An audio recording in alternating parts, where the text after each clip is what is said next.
What's going on, everybody? Welcome back to Hand of Lightning Productions with a second episode of Lightning Round. My name is Seahawk, and I'm back. It's been a while since I put out a video. A lot of stuff going on, but I'm here with another episode of Lightning Round, just to talk about a few shows and movies that I watched during the time I was gone that I just wanted to, throw my thoughts out on. And then soon I'll be trying to get some more videos out, but we're going to start with this Lightning Round episode 2, and we're going to start off with the Proud family, Louder and Prouder. Bye, Mom. Bye, Dad. I'm going to the dance. Now hold it right there, young lady. Let me see what you got on. Oscar, haven't you embarrassed her enough? Oh, no, I'm just getting started. Now, I've been a big fan of the Proud Family back when it was on Disney Channel. Grew up watching the show. Uh, it was great to see a show like the Proud Family. It was very unique, especially for animation and especially for Disney to focus on not only a black girl but a black family, and the dynamics within it, and the friends she has, the schools that she's in, and everything like that. So when they announced a few years ago that they were going to be coming out with a continuation of the Proud Family with a lot of the same voice cast, I was ecstatic. I couldn't wait to watch it. And so show came out. I've watched the first two episodes so far, and if for me anyway, it felt like there wasn't even a 10, 15 year, however long gap between the two shows.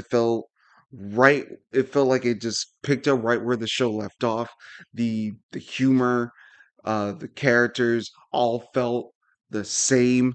Um, the art style I thoroughly liked. It's a good improvement. I think it's a good improvement on what was before, but it still felt the same or just felt similar to what came before. The Like I said, all the characters had the same energy, the same charm to them. Sugar Mama, Oscar's Oscar, Penny's Penny, and so on and so forth. Uh, I do like the two new characters that they've brought in, KG and Maya. Granted, we hadn't gotten a lot of them so far in these first two episodes, but I think that just from what I've seen, they're going to be two great additions to the show. Um,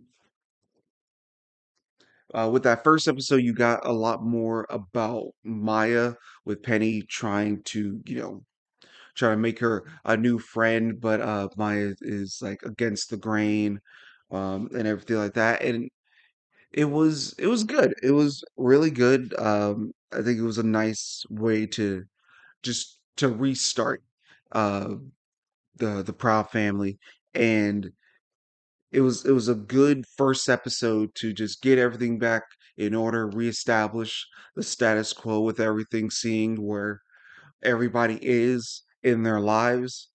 Um, so great first episode to start off with. The second episode talking about basically the power of social media and how it can be used for good, but can also be turned as a weapon against others was really fun to watch, especially to watch Penny go the weaponizing route very quickly without really much goading or coaxing into the situation. It was funny to see. It was funny how she basically had a holster for her phone like it was a western, and it was hilarious to see all that. Um if the whole series is anything like these first two episodes, I can't wait to watch the rest. Um, I might do a review on the rest of the series if once I watch it, everything like that. But as of right now, I'm very excited on what's next. I know there's a few episodes out now that I'm probably going to catch up on soon, like I was saying. But I can't wait. I can't wait to see what else they do in the show. Proud, proud family. Only on Disney Plus. Now, moving on to a movie that I watched, it was actually recommended to me to to go on and watch it. I had seen the trailer for it, and I was like, okay, this looks interesting. These like there's some people in here that I know, but a friend of mine told me that I really needed to watch it, and so one day I just decided to put it on, and that was The Harder They Fall.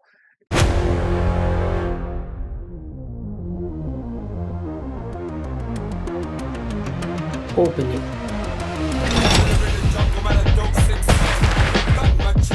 Please. It's a great, great Western. I loved every second of it. Having a full, almost an entire black cast with a lot of actors and actresses that I've seen either a lot of or seen little of, and just to get to see more of them was great. Having people like Idris Elba, Regina King, Jonathan Majors, Zazie Beetz, and Keith Stanfield, and my favorite person in the entire movie was R.J. Seiler playing Jim Beckworth. He was hilarious from start to end. I thoroughly enjoyed his character. He was so good. Um, Such a good film. I was very surprised. I was very much expecting um, them to use the N word a lot in this film, which what was surprising was it's hardly ever used. In fact, it's alluded to it for a joke early on in the film, but the fact that it's never used at all in the film was highly surprising to me. Um, I loved that sense of restraint and just the sense of like that it wasn't needed to be used. There was no need for the word to be put into the script or be put in the film. Like it's all just there. You can just feel the the stares, how people look at them and everything like it doesn't need to be said. It's just you can just feel it. You can feel the time period of where this takes place and just go with the ride. And for me, just it was so much fun. Uh, I applaud the writers and directors and the director for for the stylized choices in this film. The gunfights were so good. As a fan of Western films, when it comes to a Western and you're gonna have gunfights, they gotta be good. And each one was very good. It showed off personality, it showed off style, it showed off great action, and it was so good. I didn't expect it to be as good as it was, but it was absolutely amazing. And I highly recommend if you haven't watched it to watch it. It is on Netflix. It it's so good. Nothing nothing but praise for this movie.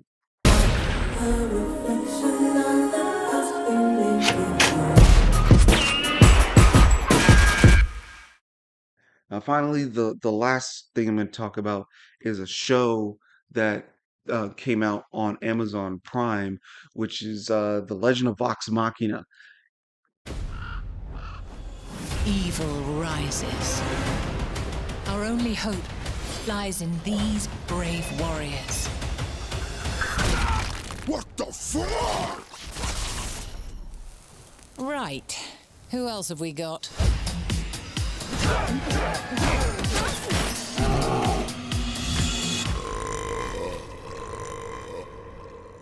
I'm sorry, who the hell are you? Vox Machina.